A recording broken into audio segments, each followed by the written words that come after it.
everyone. Welcome back to Coffee Connections. My name is Seth Weiner, and I am your auctioneer. It's a beautiful winter day here in Atlanta, even though it's spring. And you know what? I swear Mother Nature's playing April Fool's joke on us, because I walked outside today. I knew it'd be cold, but it was cold, and it's still cold. So seriously, Mother Nature, you win. I get the April Fools, but today's no joke, folks. We've got a wonderful show for you. I really am excited about today. I've been excited about today for a while, ever since we talked to Frank with the community program, and he recommended Kwame Johnson to our show. So let me tell you about today's show. We have joining us Kwame Johnson. He's the CEO and president of Big Brothers Big Sisters of Metro Atlanta. He oversees the largest and most effective youth mentoring agency in the state of Georgia and directs a team of roughly 50 plus staff to provide support to over 1,400 one-on-one mentoring relationships that have very powerful and positive effects that change youth's lives for the better, and not only for the better, but forever. He found his passion while incarcerated during his senior year of high school, and during this challenging time, he decided to change his life and made history by becoming the first youth to ever take his SATs in jail. Kwame was accepted into the Hampton University and decided to leave college at the age of 19 to become a social entrepreneur, and has dedicated his life to service and helping our youth reach their full potential. His passions led him to Washington, D.C., where he worked in youth development for over 12 years. He served as the national program director for the Center of Neighborhood Enterprise, focused on helping residents of low-income neighborhoods address the problems of their communities, which actually we had a guest the other day that talked just on that subject. He also served as the director of the corporate relations for the National Office of Communities and Schools, the nation's largest dropout prevention organization. Prior to joining the Big Brothers Big Sisters of Metro Atlanta, Kwame served as executive director of the Greater Atlanta region for Power My Learning, where he increased the organization's revenue by, get this folks, 65%, and the program reached by over 115% within 3 years. So we've got a guest that is loaded with information and experience, and I'm really, really excited to bring him to the show. So ladies and gentlemen, please join me in welcoming Kwame Johnson. Hello, sir. Hey, Seth, how's it going? Thanks for welcoming me. Thanks for having me. Yeah, absolutely. Well, your bio speaks wonders, but before we get into any and all of that, let's get caffeinated. Do you drink coffee? I do. I drink it every day. Oh, really? Well, do you have, what's the chance you got? Hey, look at that. He's got a coffee mug, folks. Tell us about that mug. It was a Father's Day gift. As you can see, it's a little outdated, but I love it because it has my son, Kwame Jr. on it, and some pictures of us together. So. Oh, very nice. Well, I'll tell you, the gift my son gave me, he gave me a mug, but it was world's okayest dad. I'll take it. Yeah. I don't know where he gets his sense of humor from. So when you drink coffee, you drink it every day? You're like every morning? What's your deal with coffee? What's your relationship? I drink it black mostly, but sometimes I drink it with honey. Most people don't use honey. Yeah, but I put cream and honey, and I actually really like it. But most days I drink it black. Do you have a with or without COVID times? But is there a go-to Atlanta coffee shop that you like the most? So I go to Starbucks a lot. I guess that's pretty boring, but Octane is pretty cool. And there's a place right across the street from our office. I'm forgetting the name. They're pretty new. I've been going to them a little bit too. So where's your office located? Right on 17th and Peachtree. Oh, okay, yeah. Yeah, there's a new coffee place, and I can't remember the name, but it's a really good place right on the corner there on 17th and Peachtree. You know, they say all coffee shops are just perking up. Yeah. I love it. I love coffee. All right. Well, I mean, obviously I like coffee if we're doing coffee connections, right? But let me hand the mic over to you, and please let everyone know. Like, a lot of folks know about Big Brothers and Big Sisters, but let them know about the Metro Atlanta chapter here and a little bit about your involvement and anything you want to share. Yeah. No. Again, thanks, Seth, for having me. We've been here in Atlanta for 60 years. This is our 60-year anniversary. So we've been doing this work in Atlanta for a very long time. And whenever I talk about the work of Big Brothers and Big Sisters, I talk about defending potential, because that's what it's really all about. It's about us adults defending the potential of young people. And when you say defending potential, you're acknowledging that young people already have potential. It's not something we have to create, not something we have to save. They're born with it. We're all born with potential, and too often we don't have the right people around us, the right adults supporting us to help us realize that potential. So that's been my life work as it relates to youth development, and that's what we do at Big Brothers and Big Sisters, and that's why I enjoy the work so much. We cover all 12 counties here. We make matches. Even during COVID, we're supporting young people and families. We're making virtual matches. Right now, we're actually talking about shifting back into our normal in-person matches in April, now that COVID is starting to slow up some and we're moving further along with the vaccine. But every day we support bigs and littles. Bigs are the adults in our program, littles are the kids. And we support those matches. We make those matches through a few steps that each go through. And then once you're matched, you get a coach on my team who supports you through the life of the match, who helps you set up a plan, who helps you figure out outings to do, all these different things that make that mentoring relationship last on average of 3 years for us. So most of our matches last 3 years. We match young people from the age of 8 to 18. If you're over 21, you can be a big. We'll have you if you want to lean in and help young people. You don't have to have a degree or have to have a experience mentoring or anything. It's really about being safe for children and having a caring heart to want to work with young people and making that 1 year commitment. Because we know if you come into a young person's life and leave within a year, you can create more harm. So you have to commit to a year, and you have to really just want to lean in and defend potential, and that's what it's all about. We got a lot of fun things going on in our organization. We are moving our headquarters. We are currently in Midtown right now. We're moving to the West End to be much more embedded in community, and we're going to then from there look at how do we better serve the community. Atlanta is shifting, it's changing, gentrification is real. Atlanta now has the most suburban poverty in the country. Most people don't know that. Most people know about the income gaps in Atlanta, but they don't know about the suburban poverty, and that's real. So as a nonprofit leader, we have to think about where do we serve, how do we best serve families, and for us it's moving into the community, and then from there setting up satellite outposts that will be in partnership with other organizations. So I'm not going to set up a building every place we go, but on the south side of Atlanta, I might partner with another youth development organization that's doing work there. On the west side, we're in Decatur. Atlanta is a big piece of land. There's families all over and children that need the work that we're doing, and we're going to be very intentional about that moving forward. Well, that's wonderful. A lot of questions come up. One of the things I'm curious, so I think you kind of addressed it, right? You said, and I love that. It makes sense. You partner with other organizations, have satellite locations. Not everyone needs to come to the one location where we'll be in the West End now. But how do you help the kids that are on the move? I think you mentioned the poverty and stuff, and I feel like there's a lot of kids, and I know for a fact there's a lot of kids that live in their cousin's house one week, in a car for a couple days, another cousin's another day. Their mom, it's unstable. How do you help these type of kids? Yeah, so there's a lot of challenges in Atlanta. Poverty, the biggest challenge, which has a lot of things that come out of that, some of what you're mentioning, kids who are couch surfing, right? So we have a few different program models. And one is our community-based program where we work with families in the community. You as a big Seth would mentor your young person, your little after hours on the weekends, do those type of things. And we match you based on where you live. So for example, in College Park, we try to recruit bigs that live in that area. Like for example, young men that may work at the airport to mentor young men in those communities to help stay connected and have real life experiences of what those young people are going through. We also have programs in schools.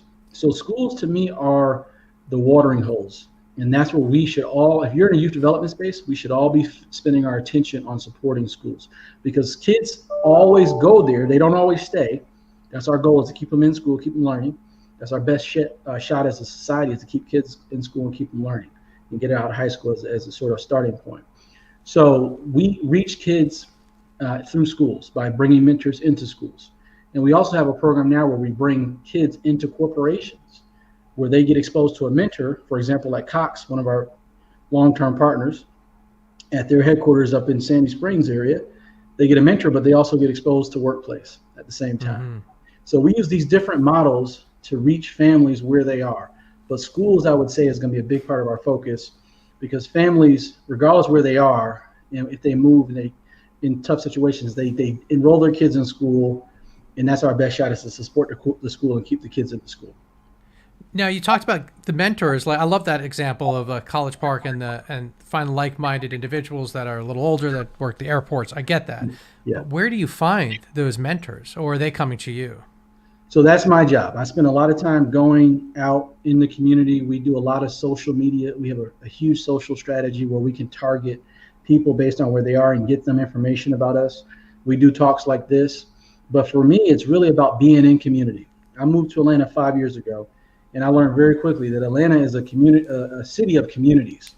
And Right. if you don't live in College Park or on the West End or in Decatur or in Cobb, you're disconnected. So for me, being in Midtown with our office and working with families in all these different places and bigs and all these different places, they don't want to come to Midtown all the time. They want us to come to them. So we have to be very intentional to be in community, and that will help us recruit people from those communities, because they'll see us and they can come to their local library and meet us, or their local youth development organization. Boys and Girls Club may be another option, to see us and learn about the program and see that it's easy. And we're actually going to match you with kids that live in this same community. So this is something that you can do and is feasible. And you just mentioned Boys and Girls Club, and I had a question: do you often get confused between the two, because the names are somewhat similar but not completely? But it seems like, but the programs are very different, right? One is more of an after-school kind of environment, whereas this is more of a mentorship, right? Yeah, two great programs. Boys and Girls Club does great work. David, their new CEO, good friend of mine, they do a lot of great work, and they're a great partner of ours. And that's an example of how we can work together in the youth development space, because we all work with the same young people. They offer different things. We offer mentoring. There's other groups that do a lot of different things that kids and families need. And my role as a nonprofit leader is to try to bring us all together so that we can help families go further faster, in my opinion. Now, when it comes to families, if you have someone that's a little brother, a little sister that is coming from poverty and maybe is in a very unstable, safe home, how do you address these situations? So we assess the situation, and depending on how bad it is, we have partners with organizations like DFACS and, different agencies to provide housing, food, clothing, mental health. We don't do those things, but we work with families and we figure out what's going on as they become a part of our program. And then our role is to connect them with the right resources to figure out whatever that issue is. Because if you're growing up in poverty, the chances are there are about 7 or 5 different other issues that are impeding you from reaching your full potential. And it's our role as bigs, but also as nonprofits, to help eliminate some of those barriers. In many cases, they had no choice. They were born into that situation. That makes a lot of sense. So on Tuesday, I talked to Georgia Appleseed, and they were talking about, so the idea of someone that maybe, I love this example. I'm going to retell the story because it was great, and I'm curious. Go with me on this. So a kid goes to, maybe has like younger siblings, takes his kids to younger siblings to school, ends up coming to school late themselves. And then because they're late, they get in trouble for that. And then they forgot something like a pencil, they get in trouble. And so you get all these like violations. Then the next thing you know, the day turns really bad, right?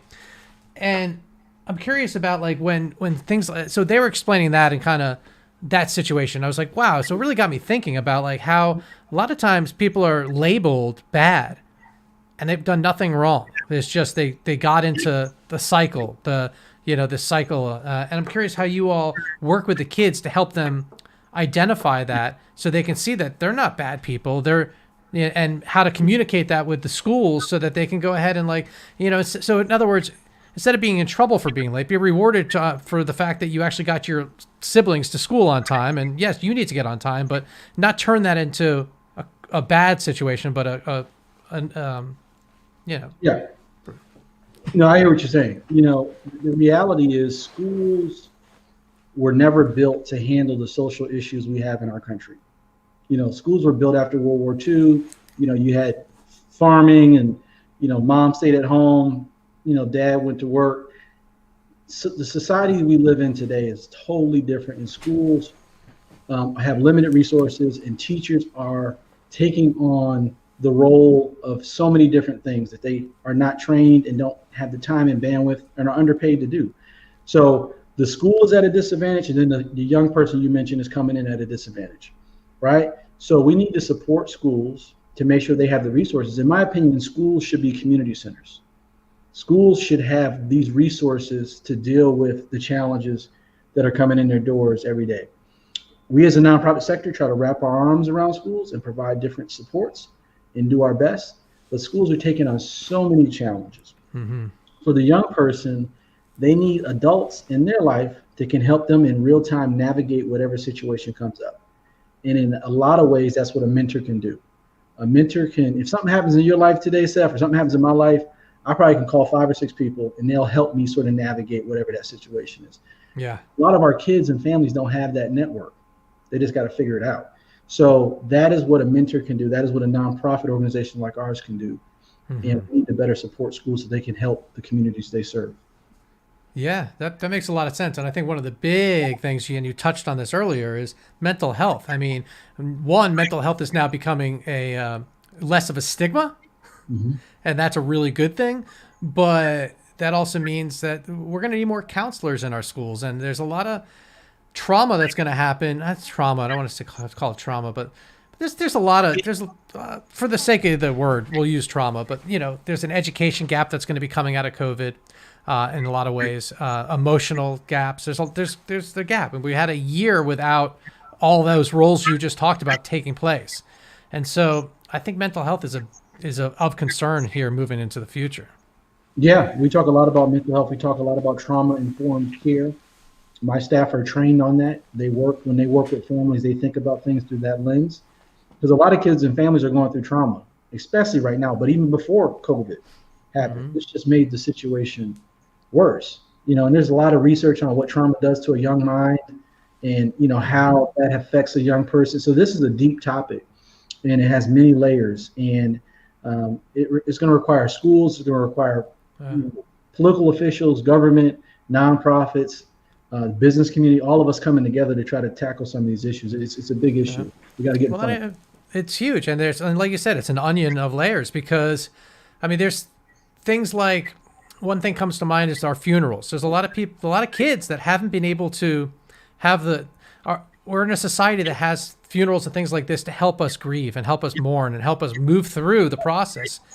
A lot of kids didn't get to, didn't experience that, or were, that was taken away from them. And it's a thing that maybe we don't see come out of them right away, but it will linger in time. And so there's a lot of things that need to be addressed.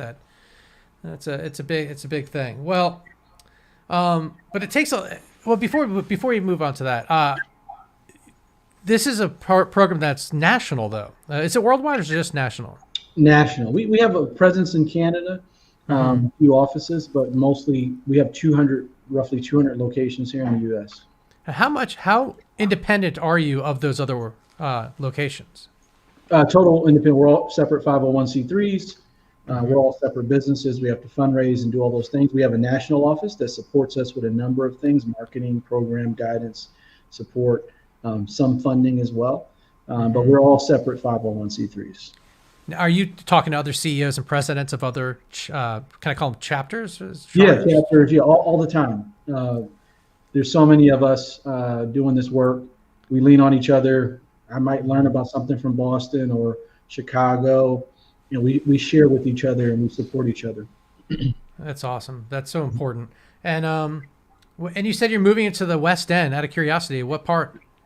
So we're looking at the Met. Oh yeah. Yeah. I had a feeling when you said that. The Met is awesome. I actually just toured there the other day. The Georgia Center for Child Advocacy. I went over and checked out their spot there, and it's really cool because like the Met, when you come in there, it's like, for those that don't know, it's this artsy area. What was it? It used to be like a Publix or like a trucking place center, right? There was a lot of things going back to World War II where we would store, military equipment back in it's been there over 100 years. Yeah. Wow. Well, so when you go into you see these buildings, you're like, what could possibly? How could an organist? And then you walk in, it's like, the way the setup and the rooms are, and like, you know, each of these, every one of them is unique. Every space is unique, but I just love the energy. I cannot wait till we get out of COVID and that place is popping, because like, you know, you go to get a cup of coffee, you'll go talk to someone else, and like there's gonna be problem solving, discovery, so much is gonna nucleize out of that space. It's gonna be amazing. So I'm psyched you guys are gonna be there. That's great. Right across from the Western MARTA stop, so it's accessible, and you know, it's an up and coming place, but we love it. It's in the community. There's a number of schools. Brown Middle School is right around the corner.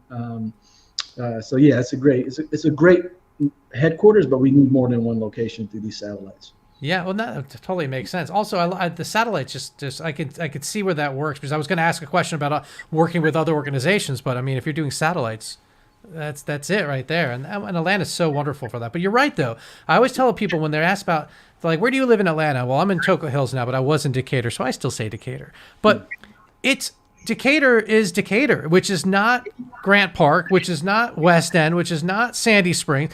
Every neighborhood, it's different, and every area has its real community. And I think, I come from the festival world. We all have our own festivals, right? We, Grant Park Festival and Candler Park Festival, and then you get neighborhood associations, so it's Atlanta living is great, but it's not like downtown is not Atlanta. That's just that's its own thing. Yeah, exactly. So you got to work around that and work within that. That's part of the culture here. Yeah. Well, it costs money to do all this. How do you all raise your money? So, a number of different ways, which, we've been very creative during COVID. So we have a nice mix of corporate, foundation, individual gifts. We get some government funding. We have a number of events that we raise money through. So it's a nice mix. We've done really well. We've been we benefited from PPP loans, forgiveness, which we got. We got one last year and we got one this year, which is great. That helped through the stimulus package. So yeah, it's a mix of different buckets, which we like, because we like to have a diverse base of revenue. So if something happens with our events, for example, which were dramatically impacted by COVID and not being able to do big gatherings, we can do other things and shift and help raise our total budget. And everyone can go right now, actually, to BBBSATL.org and make a donation. That's for sure. How much of your funding comes from individual? Well, not how much, but would you say majority of your revenue comes from individual or from corporate?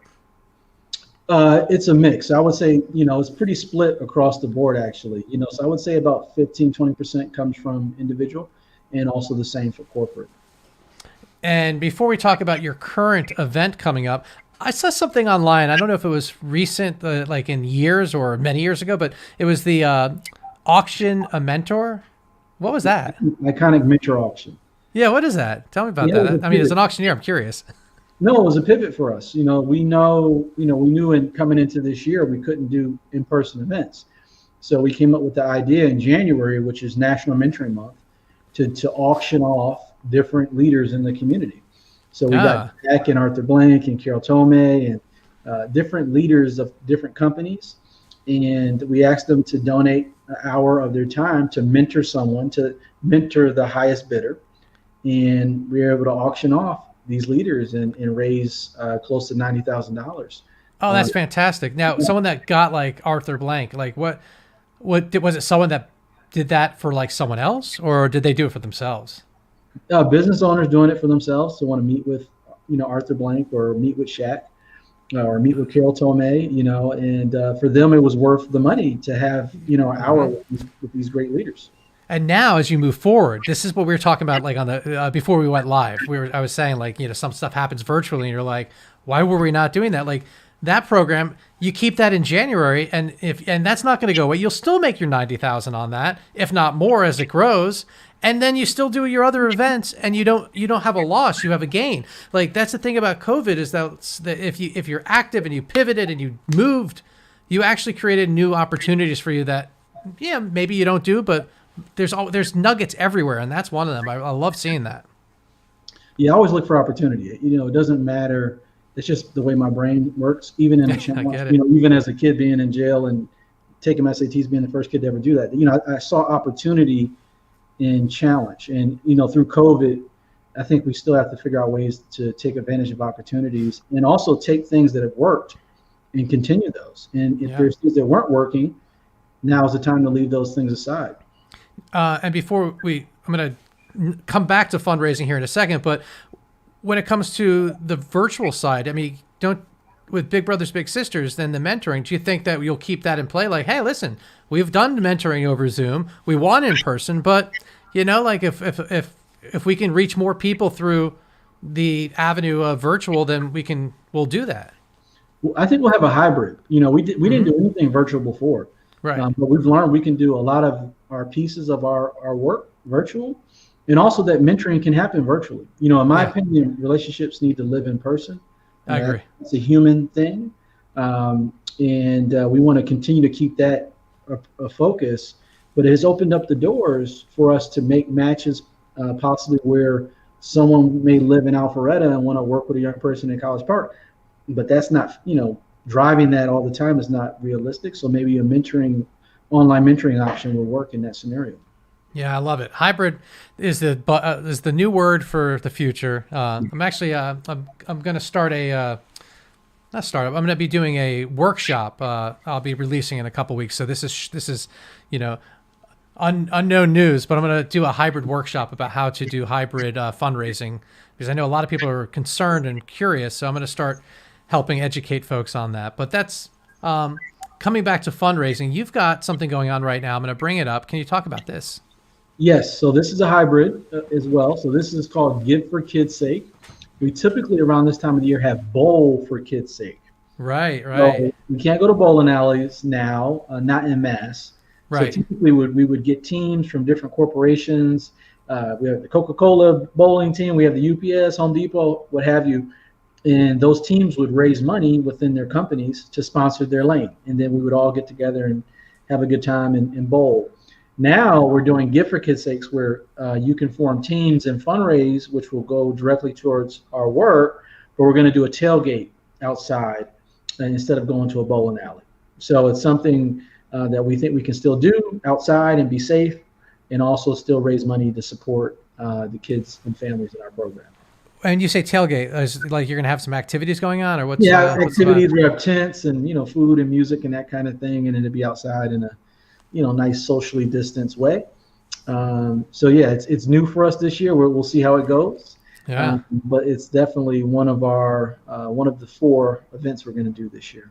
Oh, sounds fun. And when does it take place?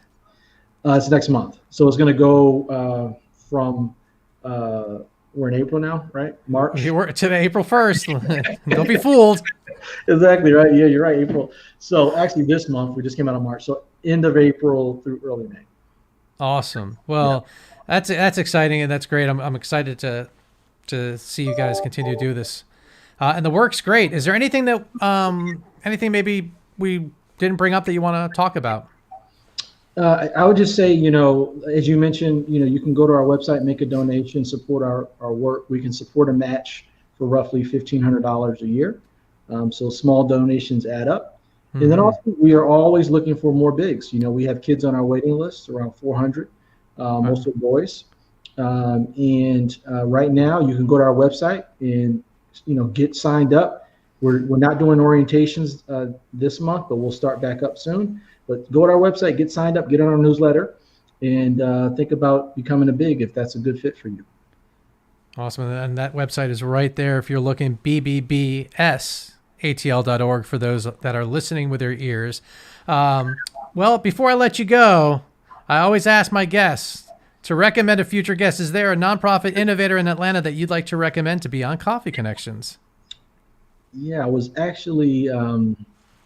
Yes, so I'm going to recommend my good friend Zenith Houston, who runs Posse. She was on the show. She was great. She's already on? The reason I thought it was Zenith because one of our kids Amy, one of our little sisters, she got a scholarship, full tuition recently. That's awesome. Yeah, Zenith was great. In a matter of fact, I almost brought her up while we were talking today, because when we were talking about the working with other organizations, that was the one that came to mind. That's so funny. Okay, what about Phil? Okay, with Next Generation Men and Women. He was a guest as well. Oh man, you got. Oh, this is good. No, I'm having fun now. What about Blythe Robinson? Now that name I don't recall. And Blythe is what is the name of her organization? She has a youth development centers, early education centers around the city. Sheltering Arms. Oh, someone did mention Sheltering Arms before, but I haven't had Blythe on, so that'd be wonderful. Yeah, Blythe is great. Yeah. All right, well, there we go. I really wanted you to keep going and hit names that were on there. Who else would I think of? There's a lot of great leaders in the city. Yeah, well, there are, and you are one, and you are very well respected. Anytime I brought your name up about having you on the show, people that knew you were spoke your praises. Yeah, well, you do great work, and your organization does great work. So thank you so much for your time and for everything you do, and keep in touch. Yeah, definitely. Thanks, Seth. Nice to meet you. Right. Take care. All right. See you, everyone. We'll see you all next week. Have a good day.